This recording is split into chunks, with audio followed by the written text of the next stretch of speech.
A Course in Miracles manual for teachers. What are the characteristics of God's teachers?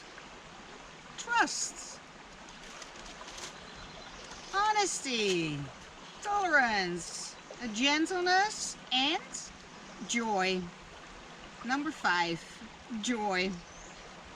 Joy is the inevitable result of gentleness. Gentleness means that fear is now impossible, and what could come to interfere with joy. The open hands of gentleness are always filled. The gentle have no pain. They cannot suffer. Why would they not be joyous? They are sure they are beloved and must be safe. Joy goes with gentleness as surely as grief attends attack. God's teachers trust in Him, and they are sure His teacher goes before them, making sure no harm can come to them. They hold His gifts and follow in His way because God's voice directs them in all things. Joy is their song of thanks, and Christ looks down on them in thanks as well. His need of them is just as great as theirs of Him. How joyous is it to share the purpose of salvation? This material is not easy to understand. It isn't. The languaging is awkward, and sometimes I find it off-putting. And what they are trying to convey is also quite, I guess, difficult to accept. And one of the core principles that is quite difficult to even conceive of, let alone accept, is that we are living inside of a illusion. That is a teaching that is not unique to A Course in Miracles. The word Maya, from I believe it's Hinduism, comes to mind. The living inside of a reality that is entirely made up by the power of your own mind. That is the core of its philosophy. That this reality, as we experience it, it is hard, it is wet, it can get hot, it can get cold. We are having a physical experience in a physical reality. But what is this physical reality, this rock hard physical reality actually made out of? Well, even science has discovered that when you go into a microscopic level, you will find that there is simply nothing there. Nothing but some sort of a something that somehow holds it all together, nevertheless, miraculously. Einstein said, you can live either as if nothing is a miracle, or you realize that everything is a miracle. That we are even having this experience is beyond unlikely, and yet here it is. This idea that we live in a reality that is entirely made up, but that we experience as real, has been explored in numerous movies. One movie comes to mind, Vanilla Sky, with Tom Cruise and Penelope Cruz. You write it differently. Another one is Robbie Williams in What Dreams May Come. And of course The Matrix, the most popular one, The Matrix, where waking up to reality is a bit of a, oh dear, shocking experience. According to A Course in Miracles, awakening to reality, the real reality, is a joyous event.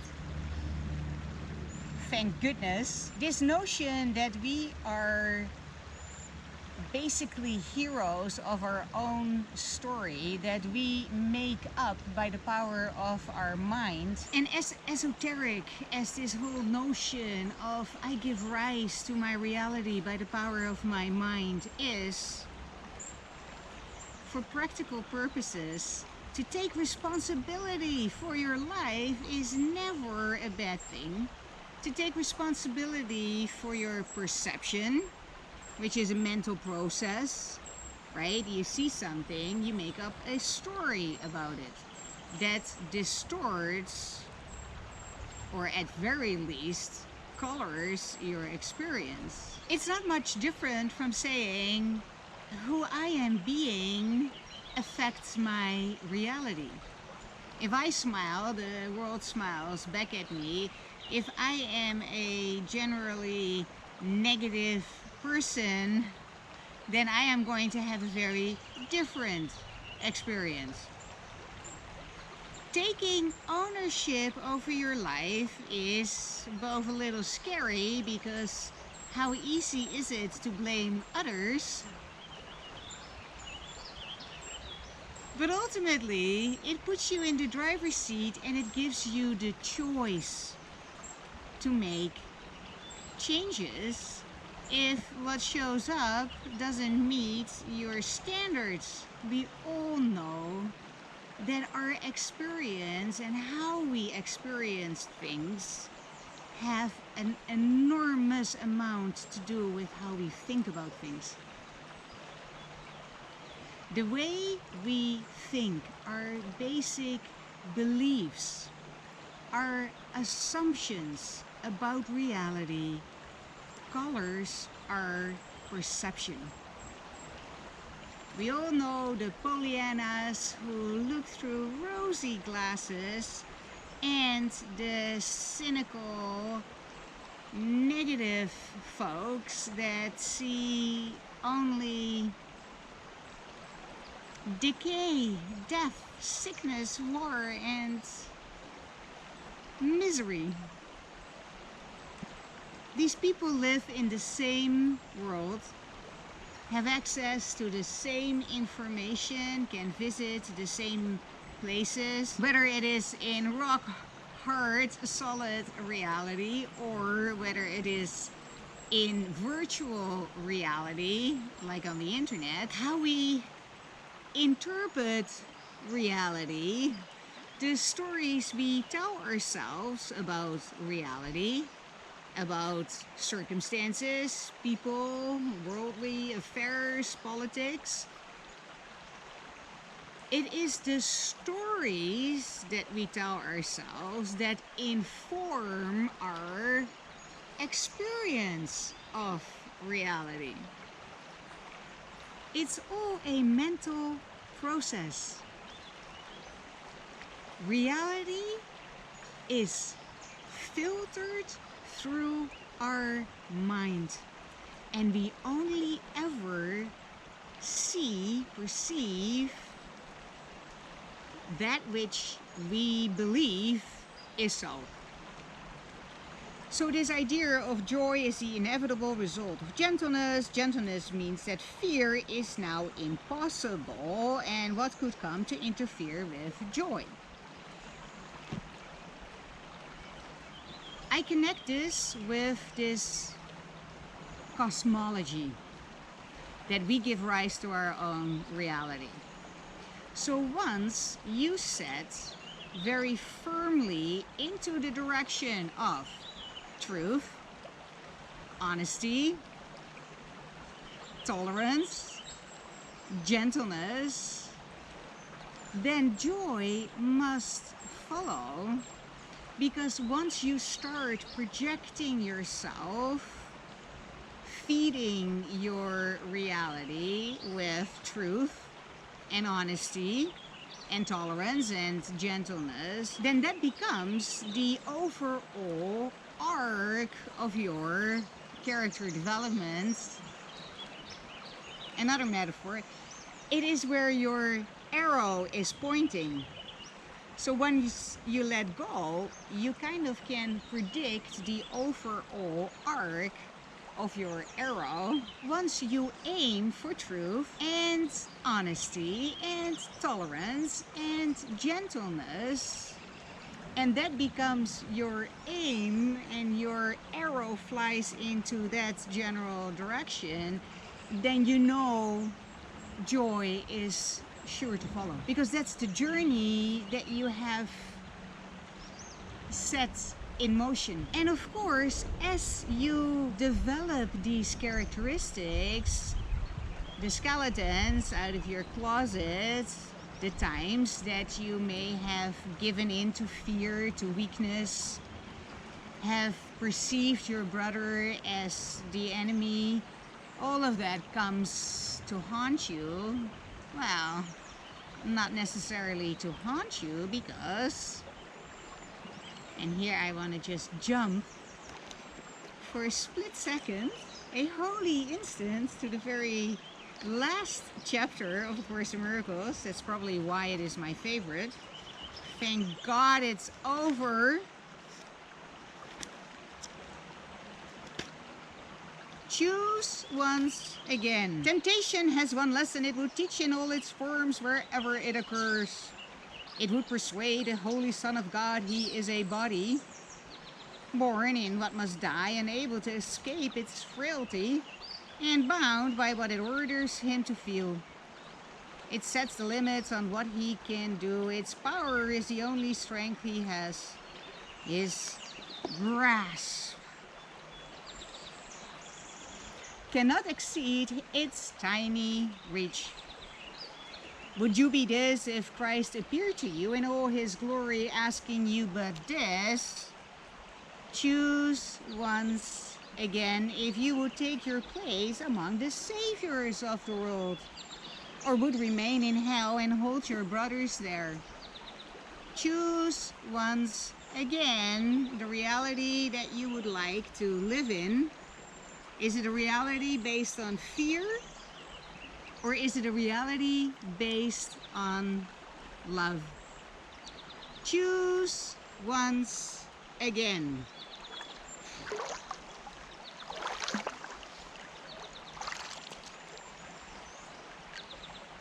For he has come, and he is asking this. How do you make this choice?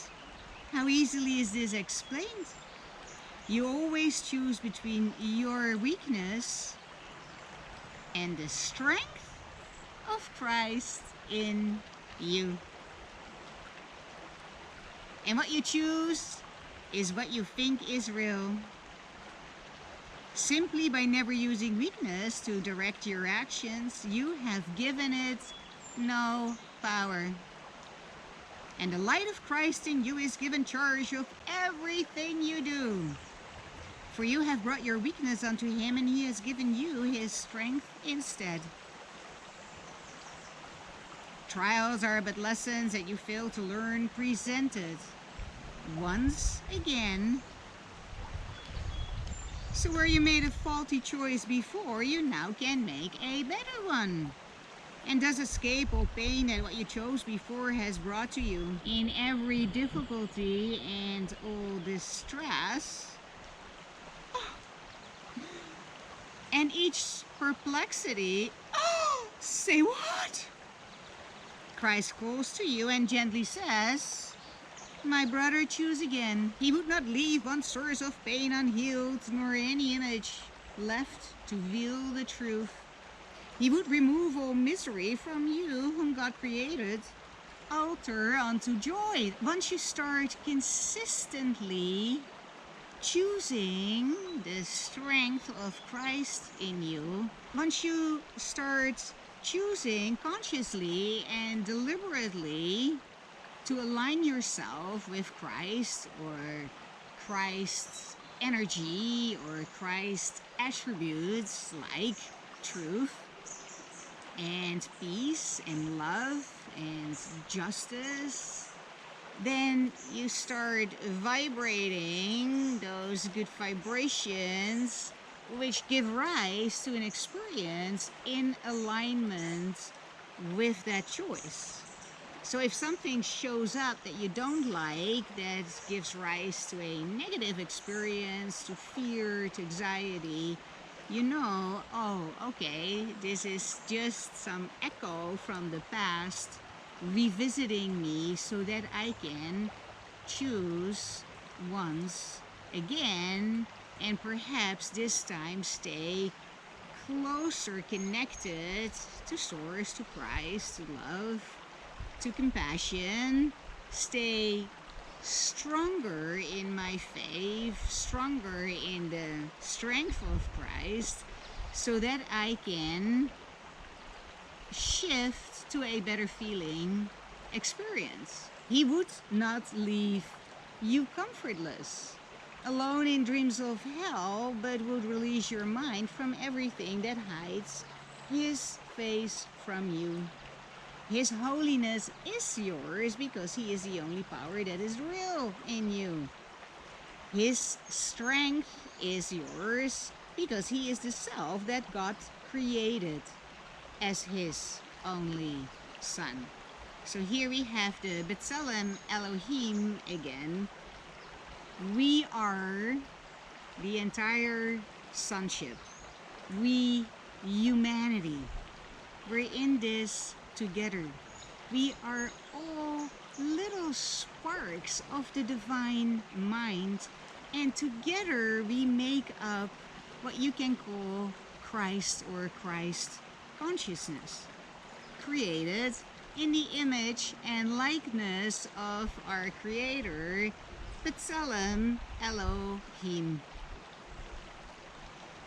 And once we start to operate in this world of illusions, like, what is his name? Neo, the one in the Matrix, conscious that there is no spoon, conscious that we choose our reality, that we give rise to reality, and therefore can choose to give rise to a reality that is coming from a place of love rather than fear.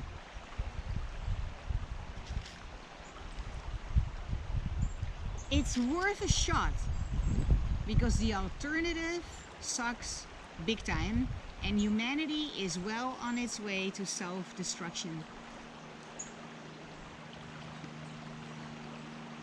Is there any reason why we could not try to choose love regardless, to see if we can turn this ship around? I'm giving it my best, and I invite you to join me there and to choose love and to perceive one another from that perspective.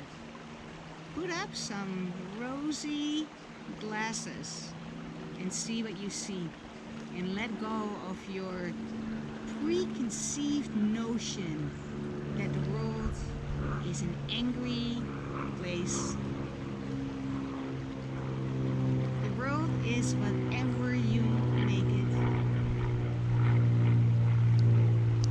The images you make cannot prevail against what God Himself would have you be. Be never fearful of temptation, then, but see it as it is, another chance to choose again and let Christ's strength prevail. In every circumstance and every place you raised an image of yourself before. For what appears to hide the face of Christ is powerless before His majesty and disappears before His holy sight. The saviors of this world who see like Him are merely those who choose His strength instead of their own weakness, seen apart from Him. they will redeem the world, for they are joined in all the power of the will of God, and what they will is only what He wills. Learn then the happy habit of response to all temptation, to perceive yourself as weak and miserable with these words: I am as God created me. His Son can suffer nothing, and I am His Son. B'Tselem Elohim, created in the image and likeness of God. And obviously, this body is not it. It is the mind that we all share: Christ, consciousness, love, whatever you want to call it. Thus is Christ's strength invited to prevail, replacing all your weakness with the strength that comes from God and that can never fail.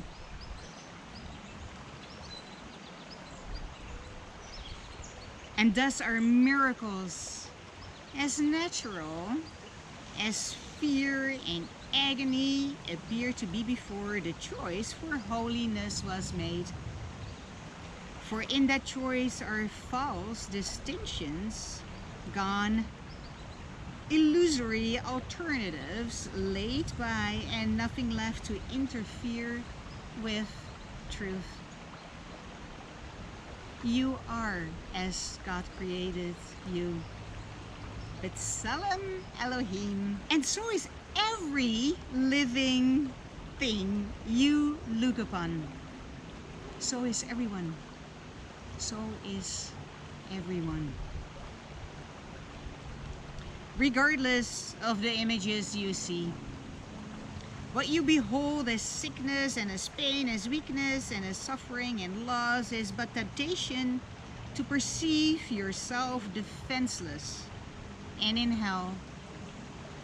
Yield not to this, and you will see all pain in every form wherever it occurs, but disappear as mists before the sun. A miracle has come to heal God's Son and close the door upon His dreams of weakness, opening the way to His salvation and release. Choose once again what you would have Him be, remembering that every choice you make establishes your own identity as you will see it and believe it is.